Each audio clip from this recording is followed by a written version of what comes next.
নমস্কার বন্ধুরা, welcome back to my another video. তো বন্ধুরা, আমি চলে গেছিলাম হাটে, এবং হাটে গিয়ে দেখছি এই দোকানটা অনেক ভিড়। এই লোকটার সঙ্গে এই লোকের ঝামেলা বেঁধে গেছে, 10 টাকা দিতেই হবে খৈনি খাওয়ার জন্যে।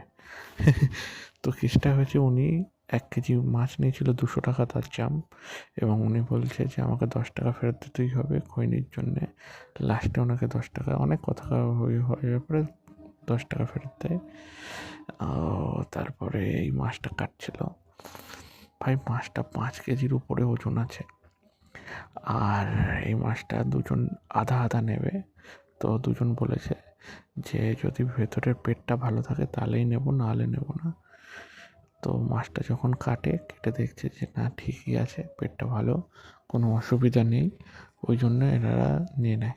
বাই দ্য ওয়ে, এই মাছটাকে টুনা ফিশ বলে, তো অনেকে শার্টিং মাছও বলে। তো আপনাদের ওখানে কী নামে ডাকা হয় মাছটাকে আপনারা জানাবেন, কমেন্ট করবেন। তো আপনারা কবে কবে হাটে যান সেটাও জানাবেন। আমাদের এখানে শনিবার আর বুধবার হাটে বসে। আমি শনিবার দিন হাটে গেছিলাম। ধন্যবাদ।